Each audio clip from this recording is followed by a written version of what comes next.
Example number 12 from NCERT. It says a rectangular park is designed whose breadth is 3 meter less than its length. कौन किस पे dependent है? कौन किस पे डिपेंडेंट है? Breadth is dependent upon length.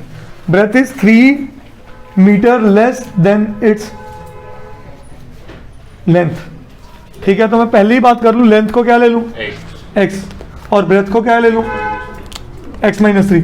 और अगर आप नोटिस करो साथ में फिगर दी हुई है, अगर फिगर ना दी होती तो भी आप कर सकते थे, कोई बहुत बड़ी बात नहीं है.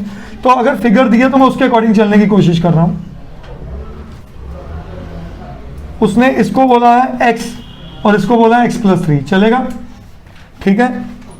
It's area is to be 4 square metre more than the area of a park that has already been made in the shape of isosceles triangle. इसका एरिया कितना ज्यादा है? हाँ जी, 4 स्क्वायर मीटर ज्यादा. किसके एरिया से? जो उसी के साथ एक और पार्क है जो कि आइसोसेलेस ट्रायंगल की शेप में है. जो किसकी शेप में है? ठीक है. तो पहला रिलेशन निकला, area of rectangular park is equals to area of triangular park plus 4. ये समझ आया बेटा?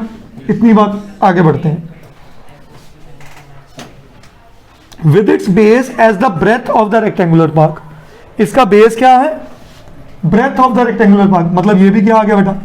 x आ गया. And altitude 12 metres. इसका एल्टीट्यूड क्या है? ये 12 दिया हुआ है. Find its length and breadth. क्या निकालने को कहा है? तो अब मेरे को सिचुएशन मिल चुकी है. सिचुएशन के अकॉर्डिंग फॉर्मूलाज लगा दो. What is area of a rectangular park? What is area of triangle? Half into base into plus 4. Length कितनी दी गई है? x plus 3. बड़ी लेंथ है ना. और ब्रेथ कितनी दी गई है? Is equal to half into base कितना है? सॉरी, बेस x है और हाइट कितनी है? प्लस बॉड मास में ये अलग है. ये नहीं कर देना 12 प्लस 4 16, ब्लंडर हो जाएगा.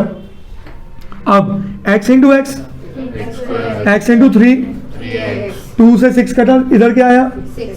Plus x square 3x minus 6x plus minus 4. Thank you बेटा. Is equals to product -4 sum -3, -4 plus 1 कर दो. x square minus 4x plus, yes और नो? इन दोनों में क्या कॉमन है? x. और इन दोनों में क्या कॉमन? 1. तो आंसर क्या आया? x plus 1 and is equals to, यहां से x क्या निकला पहला मेरे पास? -1. और दूसरा -1, because length is always, length can not be negative. So x is equals to 4. Is that clear? तो यहां से मेरी लेंथ कितनी, ब्रेथ कितनी निकली? ब्रेथ कितनी निकली बेटा? 4 सेंटीमीटर. और लेंथ कितनी निकली? 4 प्लस 3 दैट इज 7 सेंटीमीटर. करिए नोट.